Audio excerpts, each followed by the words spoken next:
Tonight's first star of the game for Minnesota, number 29, Marc-Andre Fleury. How about this? Sidney Crosby and Kris Letang never left the ice. As Marc-Andre Fleury is named the #1 star, not only is that respect, but that's just flat out love for the Flower. Merci, Flower. Adieu. Turns 40 on November the 28th, and you'd never know it.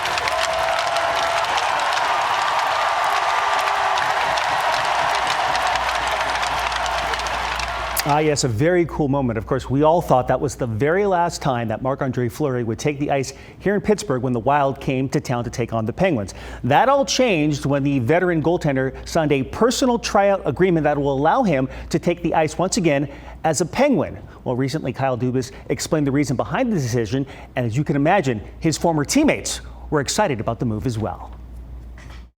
The thought process started last October. For me, just seeing the amount of love that the fans have for Marc-Andre and then his enthusiasm in return for the city of Pittsburgh, and then being with him in Stockholm at the Worlds, I think you just begin to see the impact he has on everybody. And that was last October.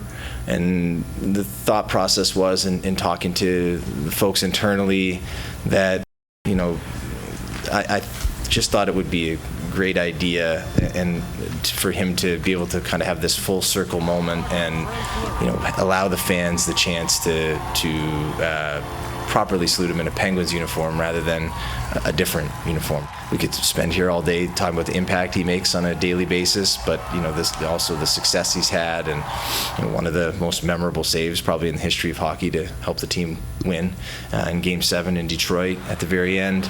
I just think that when we were talking about a lot of like the short-term, frankly, issues and matters and challenges, and I think especially what I've learned in a city like this, that just values their sports teams and the players that really bring special moments to the team. Having a chance to do something like this for Marc-Andre, but also for the fans, became something that was important to us. Pretty excited, honestly. It was always weird to see him in different colors, and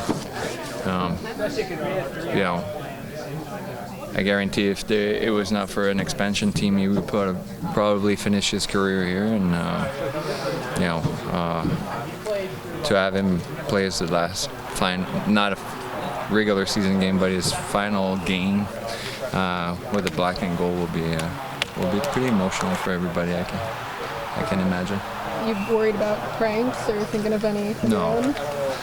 No, because he's going to be in the room too, so he has to be aware, It might be his turn to pay this time around. I'm happy for sure, It's again, I said before, I hope it's not last game. Maybe he signed one more year. And again, Marc-Andre Fleury, my friend, and I'm happy to play with him one more game. It's an amazing guy. He has a great family, and I'm glad to step on ice with him for sure. And there's such a great history here, and part of for us is educating our younger group of players on that. So now Mark's going to have a chance, 2 days to be around Tristan and Artur Silovs and Joel Blomqvist and Sergei Miroshov and Philip Larson. And I don't know how to calculate the value of that, but I observed his impact on the younger players at the Worlds, and it was immense. And that was in 2 weeks, and he played half the games, and he's just awesome. I don't know any other way to put it. Some of the kids don't even know what The Office is, like the TV show. So you don't know what they were watching in 2016 and 17, if anything. I know I felt old when they didn't know what Seinfeld was, and I felt really old when they didn't know what The Office was. So, but it's just educating them on what's made the Penguins great in the past. And Marc-Andre Fleury, you can't talk about that without Marc-Andre Fleury. So it'll be and he of course has done a really great job of the photo, his PTO signing and such. So anyway, it's a chance for us to allow the fans to properly salute a very important figure in the team's history one final time in a Penguins uniform, it's a chance for him to feel that love one more time, and it's a chance, as I look at it, for our younger group to learn from him. And you could see the return of Marc-Andre Fleury as the Pens meet the Blue Jackets tomorrow night. I will go one-on-one with Marc-Andre ahead of his final appearance in a Penguins uniform. You will hear from the Big Three on their last chance to suit up with the Flower. Plus, we'll have some historical content involving the Flower and some special surprises along the way. Puck Drop comes your way at 7 p.m. right here on SMP Plus and streaming on SMP 360. You can also catch the re-air of Marc-Andre Fleury's appearance immediately following Pirates Extra Innings on Sportsnet Pittsburgh's main channel.